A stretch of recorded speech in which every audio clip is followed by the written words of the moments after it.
Di konten terbaru dari channel YouTube Triple B hari ini teman-teman, saya ingin membahas tentang transfer update dari Arsenal Football Club. Saya support Arsenal sejak tahun 1990 teman-teman. Pada saat Arsenal menjadi tim yang solid di lini pertahanan dan juga efektif di lini depan. Artinya Arsenal bisa mengoleksi poin yang cukup banyak sehingga mereka lebih sering bersaing di papan atas. Tapi Arsenal zaman now, kita tahu bahwa di lini pertahanannya mengkhawatirkan dan juga di lini depan mulai tumpul. Sehingga memang di bursa transfer musim panas ini Arsenal membeli banyak pemain. Pembelian terakhir adalah Martin Odegaard yang dikabarkan telah sepakat untuk gabung ke Arsenal dan Real Madrid telah sepakat untuk menerima tawaran dari Arsenal yang kisarannya adalah 35 juta euro. Kemudian ada juga kabar terkait bahwa Arsenal akan segera juga menyelesaikan proses transfer Aaron Ramsdale dari Sheffield United yang merupakan salah satu penjaga gawang muda di Inggris saat ini yang juga menjadi bagian dari tim nasional Inggris pada Euro 2020. Jadi Arsenal ini mengincar pemain-pemain yang muda. Seperti yang pernah saya jelaskan di konten saya sebelumnya tentang Arsenal bahwa Arsenal sedang membangun fondasi dengan pemain-pemain muda. It is fine. Tapi juga diperlukan manajer yang pintar untuk meracik taktik dan juga mengeluarkan potensi dari para pemainnya. Jadi manajer ini bukan hanya bertanggung jawab dalam urusan taktik, tapi manajer juga bertanggung jawab dalam urusan mengeluarkan potensi atau juga bakat terbaik dari para pemainnya. Apalagi jika pemain tersebut masih pemain muda. Itu pernah dilakukan oleh Sir Alex Ferguson pada saat dia melatih Manchester United dan juga Arsene Wenger pada saat dia melatih Arsenal, Jose Mourinho juga pada saat dia melatih Chelsea, Pep Guardiola juga pada saat dia melatih Barcelona dan juga City. Sekarang tentu banyak pelatih lah yang punya kemampuan seperti itu. Jurgen Klopp juga sama.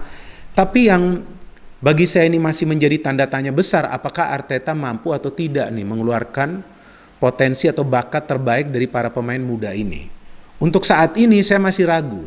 Salah satunya adalah Gabriel. Gabriel permainannya juga tidak begitu impresif dan bahkan dia juga di awal musim ini tidak bisa bermain karena cedera. Saya pikir Gabriel belum merupakan pembelian yang sukses karena dia belum bisa menampilkan permainan yang konsisten. So now they have Ben White.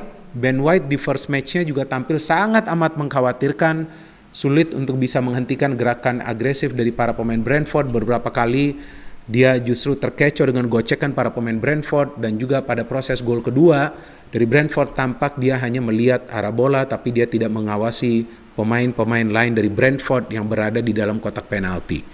Tapi kita tahu masih awal karir dari Ben White, jadi dia masih punya waktu untuk berkembang di Arsenal. But now Arsenal mendatangkan kembali Odegaard yang musim lalu mereka pinjam dari Real Madrid. Sebetulnya Arsenal ini membutuhkan pemain kreatif, bukan dalam urusan melakukan pergerakan cepat, bukan dalam urusan melakukan pergerakan tanpa bola, tapi dalam urusan memberikan passing dan dalam urusan mencairkan permainan Arsenal, mengandalkan passing game, agar Arsenal itu bisa mengontrol tempo permainan, bisa mendominasi permainan dan juga tentunya menciptakan lebih banyak peluang lagi. Because last season salah satu kelemahan Arsenal selain menurut saya di lini pertahanan, walaupun secara statistik Arsenal adalah tim ketiga di Premier League yang tidak banyak kemasukan gol setelah Manchester City dan Chelsea, tapi di lini depan juga ini menjadi salah satu persoalan bagi Arsenal. Karena Arsenal menjadi tim besar yang sedikit mencetak gol musim lalu teman-teman.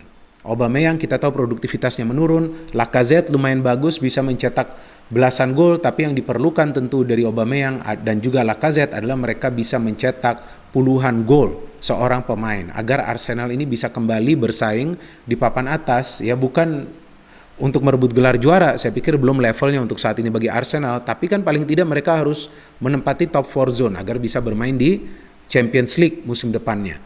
Atau jika tidak bisa di dalam top 4 zone, ya at least berada di peringkat nomor 5 atau nomor 6 agar mereka bisa bermain di Europa League. Yang menjadi persoalan kan sekarang bahwa musim ini Arsenal tidak akan tampil di kompetisi antar klub Eropa. Betul, bisa jadi. Karena tidak tampil di kompetisi antar klub Eropa, mereka akan fokus di Premier League. Tapi kan tidak seperti itu.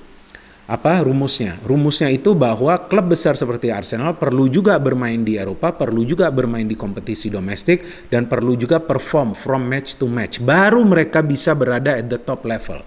Kalau sekarang seperti yang pernah saya tegaskan di beberapa konten saya tentang Arsenal, bahwa Arsenal ini berada di level terbawah dibandingkan klub-klub besar lainnya.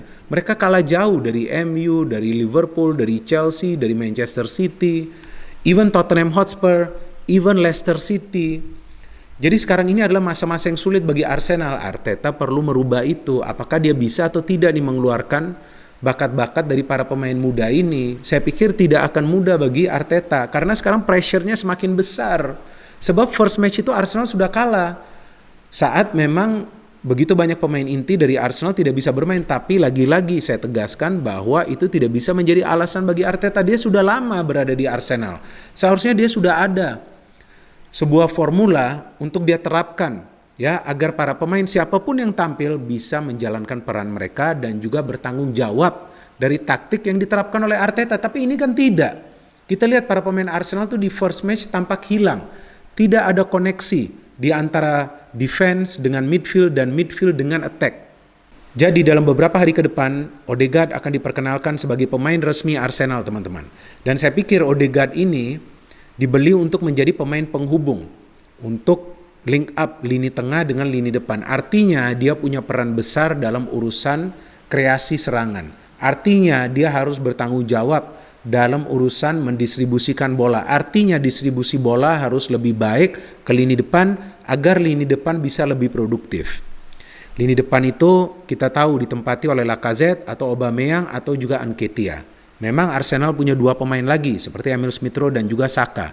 Saya pikir Rowe dan Saka ini yang harus lebih banyak melakukan pergerakan, atau nanti jika Martinelli dan Pepe yang main, atau Aubameyang mungkin jika bermain di sebelah kiri. Dan Odegaard ini perlu menjadi kreator dengan visi permainan yang jelas. Jadi jika saya menyaksikan penampilan Odegaard di musim lalu pada saat dia dipinjamkan lebih banyak melakukan pergerakan aktif, yang saya harapkan musim ini dia bisa bermain lebih tenang lagi untuk mendistribusikan bola. Karena musim lalu saya tidak melihat masuknya Odegaard itu bisa meningkatkan produktivitas dari Arsenal. As an individual, dia bermain bagus, tapi dia tidak bermain lebih baik lagi untuk bisa meningkatkan produktivitas dari para pemain Arsenal yang berada di lini depan. Ini yang menjadi pekerjaan rumah dari Arteta. Dia harus bisa mengoptimalkan peran dari Odegaard. Maka itu seperti yang tadi saya katakan, dia harus bisa mengeluarkan kemampuan terbaik dari Odegaard.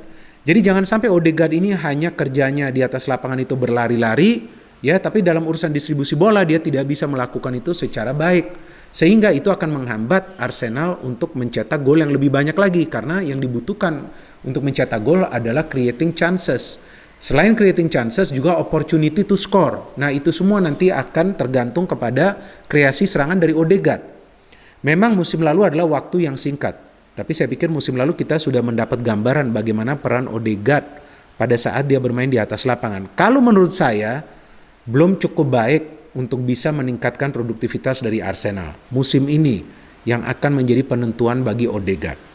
Dan kenapa Odegaard pilih Arsenal? Karena saya pikir di Arsenal dia akan mendapatkan tempat inti. Beda pada saat dia bermain di Real Madrid. Dia tidak bisa menembus ke tim inti karena ada begitu banyak pemain-pemain lainnya yang mengisi posisinya di sana.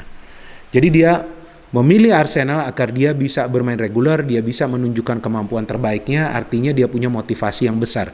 Disinilah peran dari manajer, yaitu Arteta. Jangan sampai Arteta ini tidak mampu untuk bisa mengatasi Odegaard, pemain yang memang menurut saya ini masih belum matang. Artinya pemain ini masih bisa di-develop.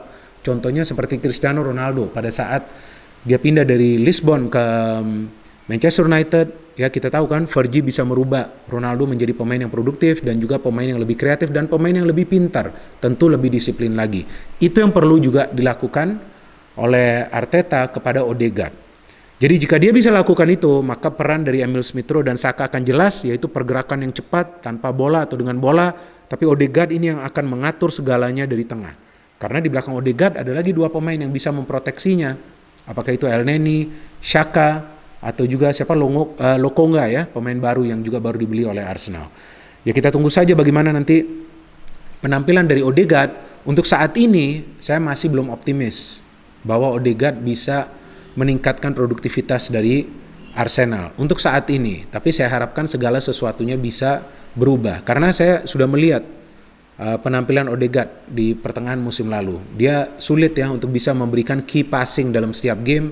Dan saya pikir dia terlihat begitu bernafsu untuk mencetak gol musim lalu. Padahal peran dia itu sebetulnya adalah sebagai penghubung. Dia harus lebih banyak memberikan passing, tapi dia tidak bisa lakukan itu di pertengahan musim lalu. Tapi mungkin bagi manajemen Arsenal dia sudah cukup baik, dan juga Arsenal juga tidak bisa membeli Locatelli kan yang memilih Juventus. Seandainya Locatelli masuk, maka saya pikir Locatelli bisa lebih cerdas lagi dalam urusan membagi bola, karena dia adalah deep lying playmaker yang dibutuhkan oleh Arsenal, sehingga pemain-pemain yang berada di belakang penyerang akan bisa lebih banyak melakukan pergerakan aktif. But at least ada Odegaard sekarang, ya kita tunggu saja apakah quality of play dari Arsenal akan meningkat atau semakin jeblok. Tapi lagi-lagi saya ulangi, untuk saat ini saya masih belum optimis alias saya pesimis bahwa Odegaard bisa meningkatkan kualitas permainan dari Arsenal atau juga membuat Arsenal lebih produktif. Tapi saya berharap saya salah, dan semoga Arteta jika masih menjadi manajer dari Arsenal bisa mengeluarkan bakat terbaiknya dari Odegaard.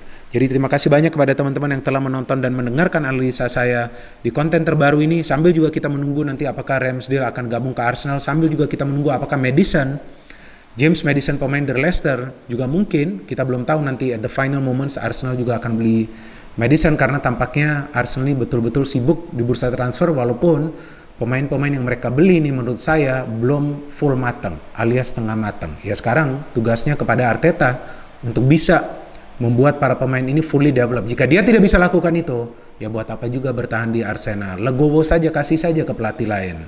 No hate, only football. Salam sepak bola.